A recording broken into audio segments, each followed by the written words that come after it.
Amados irmãos, queridos amigos, amadas irmãs e amigas em Jesus Cristo, tudo bem com vocês? Que a graça maravilhosa de Jesus Cristo, o grande amor de Deus e a doce comunhão do Espírito Santo esteja com você. Amados e amadas, eu quero agradecer a todos vocês por me acompanhar nesta série A Verdade. Eu falei no começo que essa série é uma série mais técnica, mas não deixa de ser essencial, não deixa de ser importante. Inclusive, muitas vezes na vida cristã, nós perdemos muitas bênçãos de Deus, perdemos oportunidades de crescimento espiritual, porque não separamos tempo para conhecer essas verdades. Às vezes ficamos discutindo, às vezes ficamos duvidando, às vezes ficamos questionando, inclusive, essas verdades. Mas Deus, em sua infinita sabedoria, Ele deixou essas verdades como pilares. Essas verdades, de fato, são a vontade de Deus para mim e para você. Nós precisamos, no dia a dia, crescermos na graça, crescermos no conhecimento do nosso Senhor e Salvador Jesus Cristo. Crescer em quê? No conhecimento. E conhecimento de quê? Da vontade de Deus. E a vontade de Deus está expressa na sua palavra através das doutrinas, dos ensinamentos, dos princípios estabelecidos por Deus para o nosso crescimento espiritual. Então, todas essas verdades que nós estamos estudando aqui, verdades acerca do santuário, acerca do sábado, acerca da volta de Jesus Cristo, acerca da salvação, do perdão. Então, essas verdades, elas são essenciais para o nosso crescimento espiritual. Então dê atenção a essas verdades. Assista o vídeo até o final, deixe o seu like, compartilha com teus amigos, ou melhor, assiste junto com outras pessoas, para que você possa discutir os textos, quem sabe tirar dúvidas com outras pessoas, ou aproveitar a oportunidade para também ensinar. Compartilhar conhecimento é ensinar e é aprender. Quando a gente compartilha a sabedoria, a Bíblia vai dizer que isso é buscar a sabedoria, isso é adquirir a sabedoria, o conhecimento das coisas de Deus. Tudo isso vai ajudar você no seu relacionamento com Ele. Deus abençoe você, Deus abençoe a sua casa. Deus hoje supra em Jesus Cristo cada uma das tuas necessidades. Deus é contigo. Vamos orar. Maravilhoso Deus, meu querido e bom Pai que habita nos céus.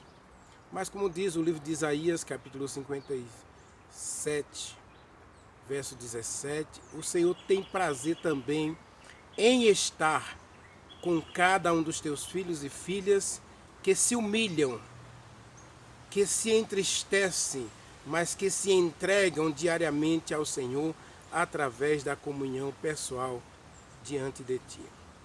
Muito obrigado, Senhor, pela bondade do Espírito Santo, Deus maravilhoso, que escolheu morar conosco desde a criação e ainda hoje está aqui insistindo conosco, querendo transformar a nossa vida, querendo nos elevar a filhos e filhas de Deus, que não vive segundo a carne, mas anda e vive no Espírito Santo.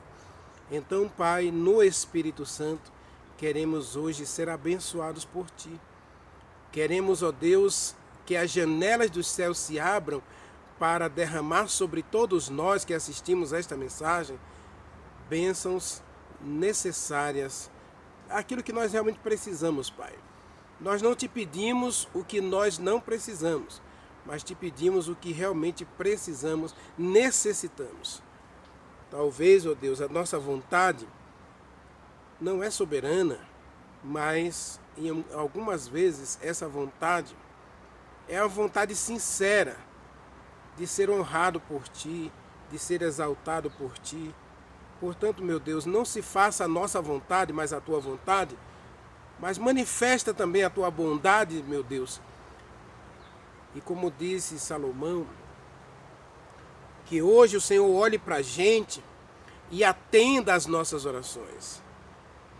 Que hoje o Senhor abra a janela dos céus para derramar sobre nós o socorro, o auxílio, a ajuda, tudo que nós precisamos de Ti, meu Deus.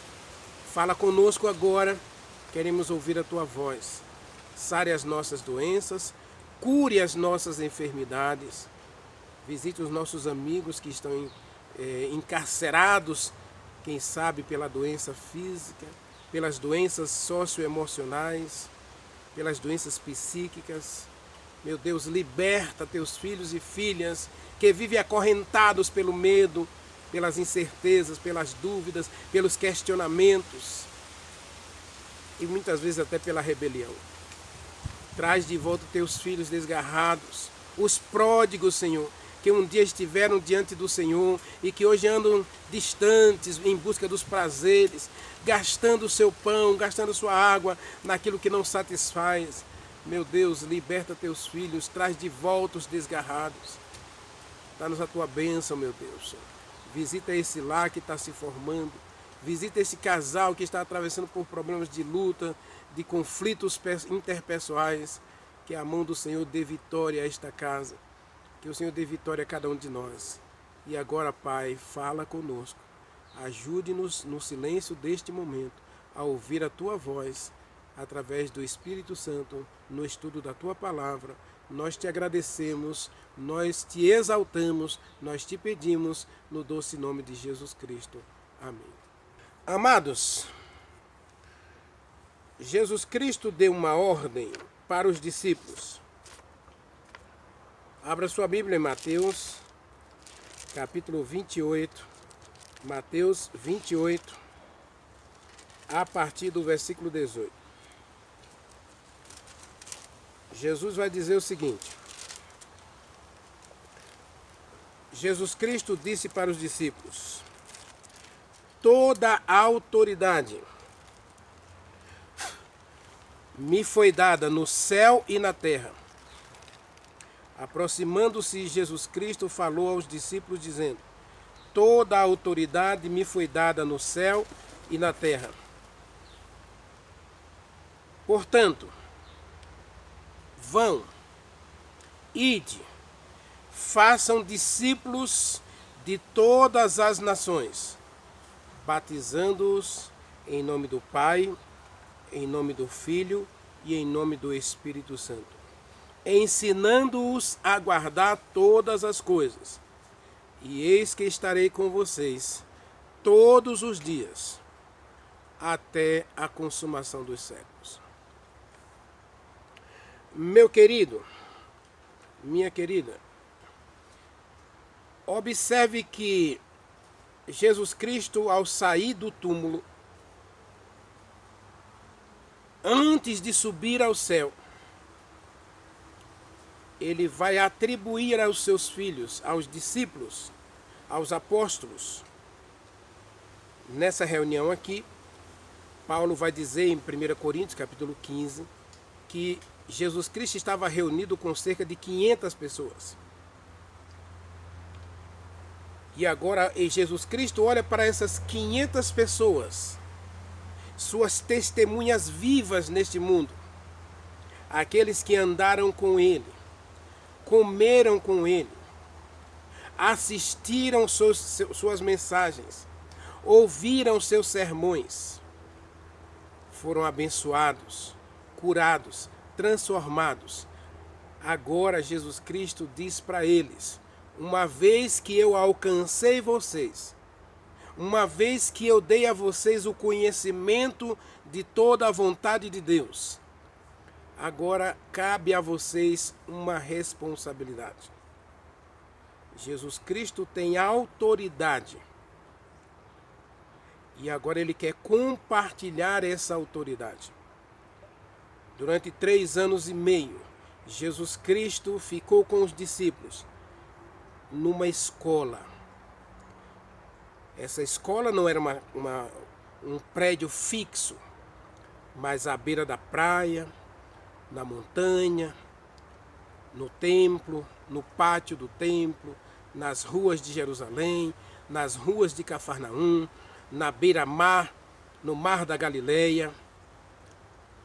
Jesus Cristo ensinou aos discípulos por palavra e por exemplo.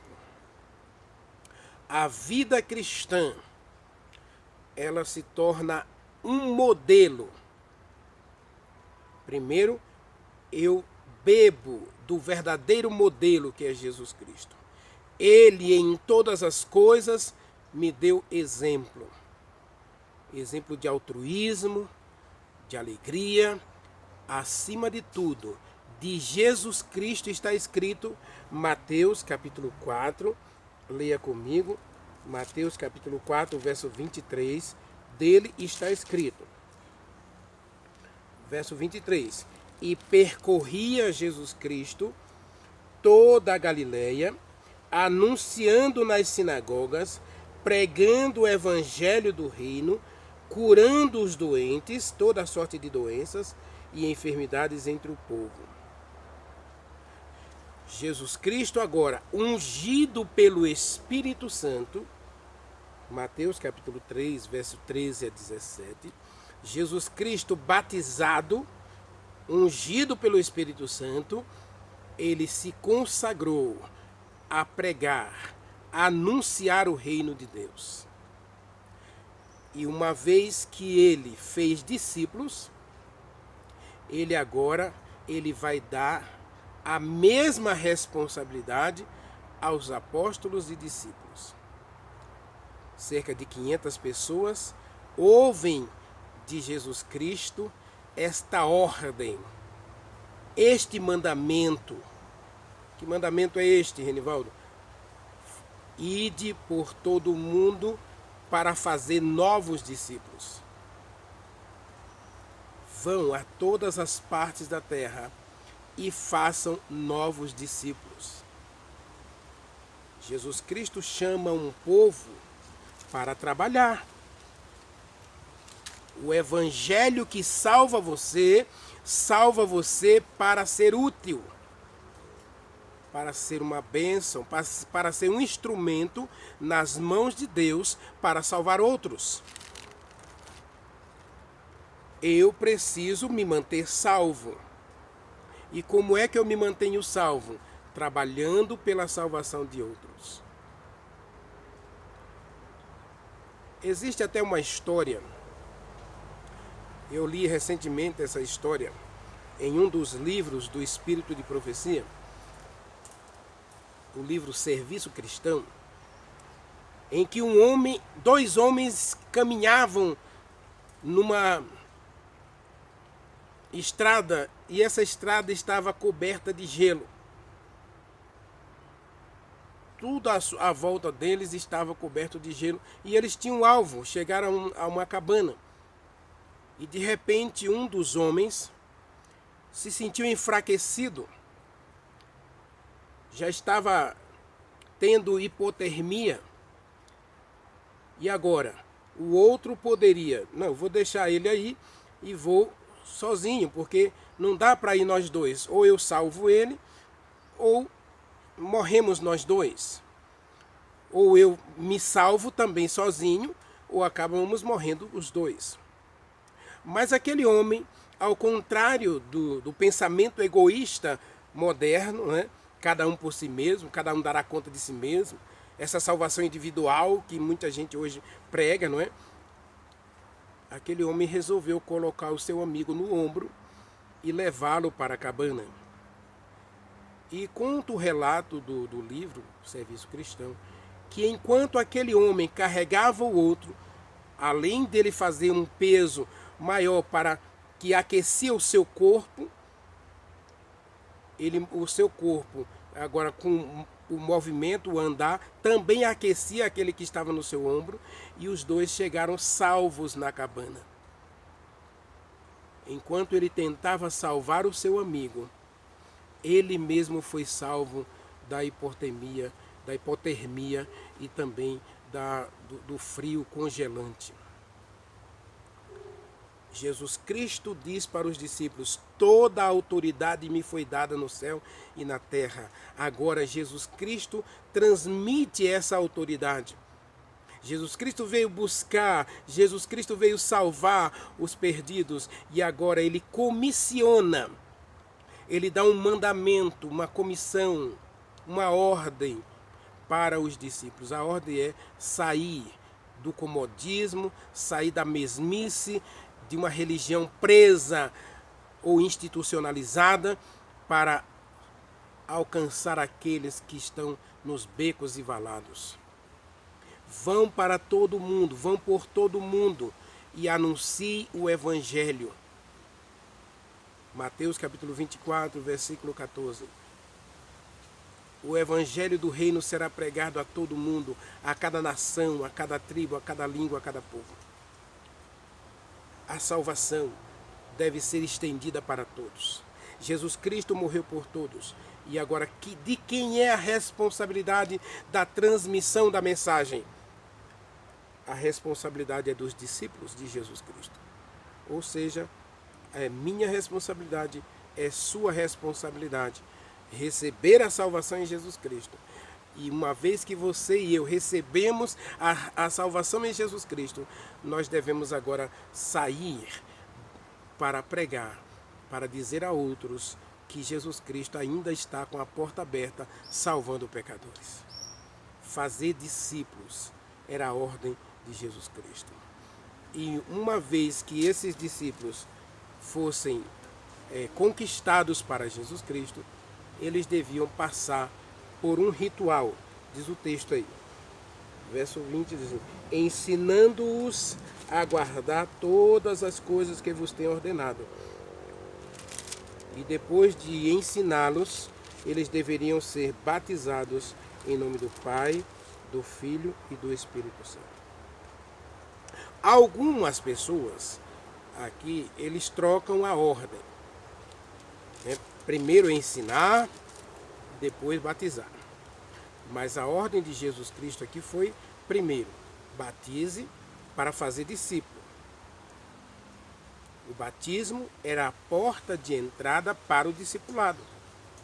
A palavra discípulo significa estudante, significa aluno, né? Significa aquele que precisa do conhecimento. Aquele que agora vai ser o aprendiz. Os discípulos aos pés de Jesus Cristo, durante 3 anos e meio, eles foram aprendizes. Eles testemunharam do ministério pessoal de Jesus Cristo, e ao testemunhar desse ministério, eles agora se tornam apóstolos ou professores. Como a gente viu na mensagem dos dons, um recebe o dom de ensinar, outro recebe o dom de curar, outro recebe o dom de profetizar, outro recebe o dom de cantar, outro recebe o dom de admoestar. E assim, a igreja é composta de pessoas cheias de talentos. E todos os talentos concorrem ou corroboram para a pregação, para o crescimento do reino de Deus neste mundo. Um, através da música, vai apresentar uma pregação. Vai ensinar através da música. O outro, através das lições da Bíblia, ele vai ensinar. Outro, através da hospitalidade, também vai ensinar. Outros, através da oração intercessória, vai ensinar. A verdade é que todos precisam pregar o Evangelho. Agora, eu disse no começo desta mensagem que Jesus Cristo ensinou por palavra e por exemplo. Como disse Santo Agostinho, nós precisamos pregar o Evangelho. E se preciso for, vamos usar a palavra. Primeira, então, responsabilidade da pregação do Evangelho é eu viver o Evangelho. É eu estar preso, acorrentado, escravizado ao Evangelho. Renivaldo, o Evangelho escraviza? Paulo diz que ele era escravo de Jesus Cristo. Aliás, a expressão doulos no Novo Testamento, que é traduzida por servo, escravo, né? Ela é escravo mesmo, aquele que foi comprado para servir. Então nós fomos comprados pelo precioso sangue de Jesus Cristo para servirmos a Jesus Cristo, para estar a serviço de Jesus Cristo. Servo, a palavra servo, aquele que está a serviço de. Eu estou a serviço de Jesus Cristo. Eu sou um representante de Jesus Cristo, porque ele me comprou. Ele comprou a mim pelo precioso sangue dele, derramado na cruz. E uma vez que ele me salvou, agora ele me dá o ministério da salvação para levar a outras pessoas. Veja Marcos capítulo 16. Leia comigo. Você está em Mateus, né? Aí logo em seguida está Marcos, tá? Passa uma página e já chega Marcos. E aí Marcos 16, versículo 15 e 16 está escrito assim, olha. Ide por todo o mundo e pregar o evangelho a toda criatura. Esse é o mandamento. Fazer novos discípulos. Quem crê e for batizado será salvo. Então qual é o nosso papel? Levar a salvação. E agora, uma vez que eu estou salvo, Jesus Cristo me deu exemplo. Como foi que Jesus Cristo deu exemplo? Jesus Cristo pregou por palavra e por exemplo. Jesus Cristo tinha algum pecado? Não. Mas ele nos deu exemplo sendo batizado. Leia comigo, Mateus capítulo 3, do 13 até o 17. Está escrito: por esse tempo dirigiu-se Jesus Cristo da Galileia para o rio Jordão, a fim de ser batizado por João. João, porém, discutia com Jesus Cristo e dizia: eu é que preciso ser batizado por você, e você vem a mim? Jesus Cristo disse: deixa por enquanto, para dar exemplo. Jesus Cristo precisava do batismo? Não. Mas ele mesmo disse: eu estou sendo batizado para dar exemplo. Vamos continuar lendo. Pois nos convém cumprir toda a justiça. Então João o admitiu. Batizado, Jesus Cristo saiu da água. Eu vou explicar um pouquinho essa expressão saiu da água aqui, porque muita gente entende que batismo é molhar a cabeça, batismo é passar um pouco de cinza na testa. A Bíblia apresenta um batismo e Jesus Cristo estava no rio. Estão vendo aqui um rio atrás de mim?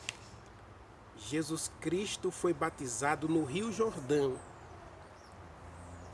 Jesus Cristo foi mergulhado na água, o corpo todo dele foi mergulhado na água. E quando ele saiu da água, o Espírito Santo desceu sobre ele em forma corpórea, como uma pomba, e pousou sobre ele. E depois que o Espírito Santo pousou sobre Jesus Cristo no batismo, Jesus Cristo foi batizado na água e Jesus Cristo foi batizado no Espírito Santo. E agora ele ouve a voz de Deus. Ele e todas as pessoas ouvem a voz de Deus.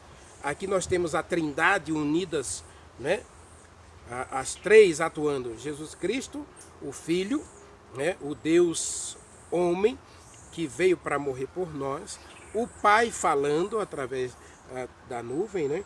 E aqui o Espírito Santo fazendo ou praticando uma teofania, ou seja, se manifestando em forma de pomba para pousar em Jesus Cristo. E aí a voz do Pai, ele ouve a voz do Pai, todos ouvem a voz do Pai dizendo: este é meu Filho amado e nele eu tenho muito prazer. Jesus Cristo foi o quê? Ele viveu uma vida em que ele dá exemplo por palavra e por ações. Jesus Cristo não precisava do batismo, mas ele queria fazer discípulos.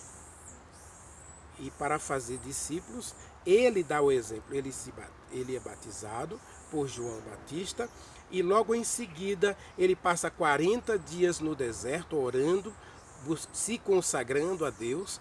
Então, quando ele sai do deserto, ele começa a pregação.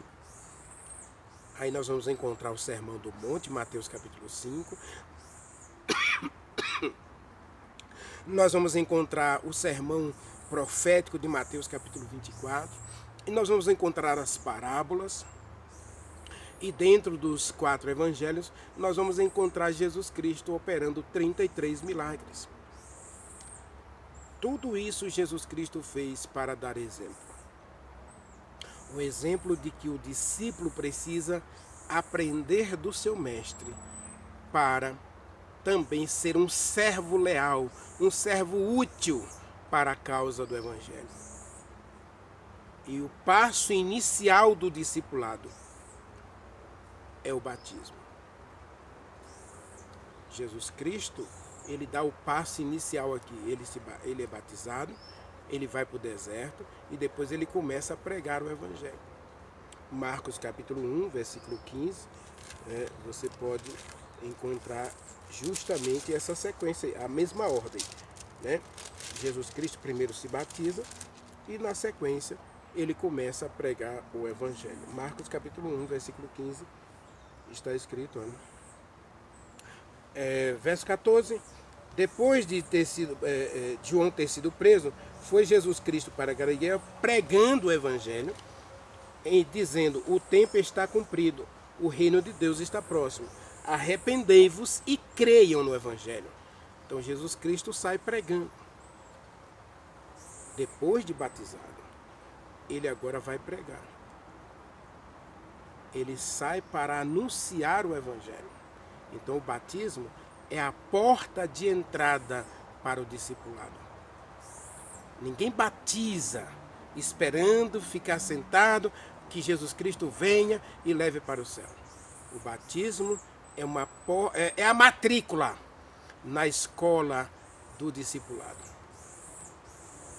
O batismo é a matrícula. Lógico que tanto Mateus quanto Marcos, especialmente Mateus e Marcos, eles vão falar que o batismo, ele demonstra o quanto você quer da salvação. Quem crê e for batizado será salvo. Quem não crê, lógico, não vai ser batizado, já está condenado. Então, uma vez que eu aceitei a Jesus Cristo como meu Salvador pessoal, o segundo passo importante na vida cristã é o batismo. Primeiro eu vou ter o conhecimento de Jesus Cristo, de que Ele me salva, de que Ele me aceita, que Ele me perdoa. E agora eu, uma vez que fui alcançado por esta graça, eu vou levar esta graça, este perdão, essa salvação a outros. E essa é a porta de entrada. O apóstolo Pedro, ele fez um discurso poderoso em Atos dos Apóstolos, capítulo 2. Leia comigo. Atos dos Apóstolos, capítulo 2. Ele fez um discurso tremendo. E como resultado desse discurso, ele apresentou nesse discurso cinco verdades acerca de Jesus Cristo. Ele era o Messias prometido no Velho Testamento. O Messias veio, o Messias morreu, o Messias ressuscitou e subiu para o céu, e esse Messias vai voltar como Deus Todo-Poderoso. Então as pessoas, ao ouvirem esse discurso, você encontra essas 5 verdades a partir do capítulo 2, a partir do verso 14, e aí quando chega lá no versículo 37, as pessoas estão, digamos assim, alegres, felizes, elas estão estarrecidas diante da mensagem poderosa que Pedro prega. E aí no verso 37 eles dizem assim: ouvindo eles estas coisas, compungiu-se-lhes o coração. Ou seja, o Espírito Santo gerou neles o arrependimento, a necessidade da salvação, gerou neles o desejo da salvação. E aí eles gritaram para Pedro, perguntaram para Pedro e aos demais apóstolos: o que nós devemos fazer? Uma vez que Pedro apresentou a salvação para eles, O Messias que veio, o Messias que morreu, o Messias que ressuscitou, o Messias que foi para o céu, o Messias que está prometido para voltar. Ele dizia, e agora? O que é que a gente vai fazer? Eu quero isso aí, eu quero essa salvação. E aí Pedro vai dizer para ele, verso 38, arrependei-vos e cada um de vocês seja batizado em nome de Jesus Cristo para perdão dos vossos pecados e vocês vão receber o Espírito Santo. Observe que tanto Jesus Cristo, João capítulo 3, Mateus capítulo 3, apresenta que a pessoa, ao ser batizada, ela recebe um duplo batismo. O batismo, de acordo com a Bíblia, ele é batizado na água e ao mesmo tempo é batizado com o Espírito Santo. Uma pessoa que recebe a iluminação da palavra de Deus, ela recebe a iluminação pelo Espírito Santo. Então o Espírito Santo confirma a sua fé no batismo, agora adentrando a sua casa, fazendo do pecador uma habitação permanente. O Espírito Santo passa a morar no crente. E isso ele recebe essa unção no batismo, para agora ele viver em novidade de vida. O batismo da água é um símbolo do arrependimento para a remissão de pecados. Ou seja, para lavar os teus pecados, a pessoa é batizada, você é batizado, você é batizada. O batismo é para arrependimento, é para a pessoa arrependida, pessoa que deseja. Veja que o texto no verso 37 diz que as pessoas desejaram, compungiu-se-lhes o coração, eles almejaram essa nova vida, eles almejaram um conhecimento maior desse Messias, apresentado por Pedro no capítulo 2, aí, a partir do verso 14. E aí Pedro vai dizer para ele, arrependei-vos e sejam batizados em nome de Jesus Cristo para perdão. E então vocês vão receber o dom do Espírito Santo. Vocês vão receber a habitação plena do Espírito Santo. E Jesus Cristo vai dizer que você vai nascer do Espírito Santo. Paulo vai dizer em Romanos capítulo 8, versículo 1, que agora você vai viver, que você vai andar no Espírito Santo. Você não vai andar mais na carne, mas você vai andar no Espírito. Ele diz agora, nenhuma condenação é para aquele que está em Jesus Cristo. Porque a lei do Espírito Santo e da vida em Jesus Cristo te libertou, te ressuscitou da velha vida. Ou seja, a lei mata você, porque a lei diz que você é um pecador, e agora a graça de Jesus Cristo salva você. Você é purificado no sangue de Jesus Cristo para viver uma nova vida. Para viver em novidade de vida. Leia comigo Romanos, capítulo 6 de Romanos. Você talvez esteja confuso ou temeroso do que eu estou dizendo. Leia comigo Romanos, capítulo 6. Vamos ler do versículo 1 até o versículo 6. Que diremos, pois, irmãos? Permaneceremos no pecado para que a graça seja mais abundante? De modo nenhum. Como viveremos ainda no pecado, nós que para ele morremos? Veja que Paulo está dizendo aqui que a lei mata. Bom, você vai encontrar essa expressão, a lei mata, lá em Romanos capítulo 7. Tá? Paulo vai dizer que a lei mata mesmo. A lei mostra que você está condenado à morte eterna. Romanos capítulo 6, versículo 23 fala disso também. Mas no verso 3, vamos lá. Diz assim, ou porventura vocês ignoram que todos nós fomos batizados em Jesus Cristo. Fomos, pois, batizados na morte. A morte de Jesus Cristo é a minha morte quando eu desço as águas do batismo. Quando eu sou mergulhado na água, eu estou sendo sepultado da velha vida. E quando eu levanto da água, eu sou ressuscitado para uma nova vida. É o que está escrito aí no versículo 4. Olha. Fomos, pois, sepultados com ele na morte pelo batismo, para que, como Jesus Cristo foi ressuscitado dentre os mortos, pela glória do Pai, assim também nós andemos em novidade de vida. Porque se formos unidos com Ele na semelhança da sua morte, certamente o seremos também na semelhança da sua ressurreição. Sabendo isto, que foi crucificado com Ele o nosso velho homem, para que o corpo do pecado seja desfeito, e nós sirvamos a Deus agora, não como escravos do pecado, mas, verso 8, diz, ora, já morremos com Jesus Cristo, cremos também que com Ele viveremos. Verso 9, sabedores que havendo Jesus Cristo ressuscitado entre os mortos, já não morre, a morte já não tem domínio sobre ele. Então veja, aqui Paulo está usando uma linguagem da primeira e da segunda morte. Nós ainda vamos estudar essa questão da morte, é um tema importante da Bíblia. Muita gente não gosta da morte, mas nós temos que estudar esse tema porque ele é relevante para a nossa vida cristã. Paulo está fazendo um jogo de palavra aqui entre as duas mortes. Primeiro, a morte física. Essa é inevitável.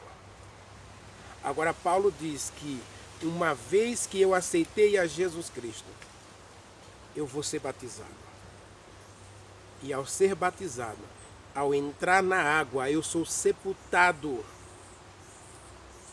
E ao levantar da água, eu sou ressuscitado. Ressuscitado para viver eternamente. Agora, a segunda morte não tem mais autoridade sobre mim. Porque eu fui lavado, eu fui remido pelo sangue de Jesus Cristo.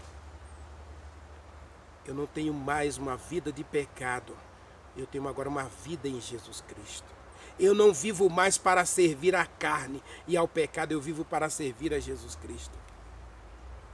O batismo, então, nesse caso aqui, além de ser uma matrícula na escola de Jesus Cristo, ele é símbolo da minha morte para o pecado e da minha ressurreição para essa vida cristã vitoriosa, para essa vida cristã altruísta, essa vida cristã útil de serviço ao próximo. Eu agora vivo para a glória de Deus. Eu vivo para servir, para amar e servir ao meu Deus. Olha que coisa maravilhosa. O batismo é símbolo de vida, é símbolo de altruísmo, é símbolo de serviço, é símbolo de uma nova história. Quando eu entro na água e sou batizado, mergulhado na água, eu estou sepultando um velho homem cheio de ódio, de violência, de uma vida pregressa, de pecados acariciados, e agora eu saio do batismo, uma nova pessoa, para viver uma nova história de amor relacionada a Jesus Cristo. O batismo é símbolo de morte para o pecado, mas também é símbolo de ressurreição para uma nova vida. Versículo 4. Você é sepultado com ele na morte, para ressuscitar um novo homem, para uma nova experiência, uma nova história. Paulo vai dizer que os israelitas todos foram batizados. 1 Coríntios, capítulo 10. Todos os israelitas, ao saírem do Egito, Deus batizou a todos eles. Leia comigo. 1 Coríntios, capítulo 10, versículo 4. Diz assim: todos eles comeram de um mesmo manjar espiritual. Essa expressão manjar espiritual aqui, eles receberam os mandamentos de Deus, eles receberam a vontade de Deus, a palavra de Deus, né? E esse manjar espiritual aqui era as ordens, os mandamentos, as instruções, as regras, os preceitos que Deus deu a eles. Todos eles comeram de um mesmo manjar, de um só manjar espiritual, e todos beberam de uma fonte espiritual, e a fonte é Jesus Cristo. Percebe? Você precisa do conhecimento da verdade. E uma vez que você bebeu desse manjar, a Bíblia diz que a palavra de Deus é pão, né? Jesus Cristo disse em ou João capítulo 7, que a palavra de Deus é o pão e o Espírito Santo é a água, né? Então nós precisamos beber da água. Nós precisamos comer do pão da palavra. Uma vez que a gente recebeu esse pão, diz assim, todos eles, verso 2, foram batizados, tanto na nuvem quanto no mar. Agora aquelas pessoas foram batizadas no mar e na nuvem. A nuvem, ela tinha uma luz que brilhava à noite, iluminava a noite para eles caminharem à noite, e a nuvem tinha um vapor que durante o dia refrigerava o ambiente do deserto. Vocês sabem que durante o dia a temperatura no deserto chega a 40, 45 graus e com pouca umidade, mas os filhos de Deus, ao andarem no deserto, eles tinham luz à noite e tinham ar-condicionado durante o dia. E Paulo vai dizer que eles foram batizados no mar e na nuvem. Porque esse vapor, né, refrigerava o ambiente a pontos de eles não sentirem calor. Aliás, essa vida, esse ar-condicionado que eles recebiam diariamente, permitia a eles não suarem. Tanto é que a roupa deles, durante 40 anos, não envelheceu, não rasgou.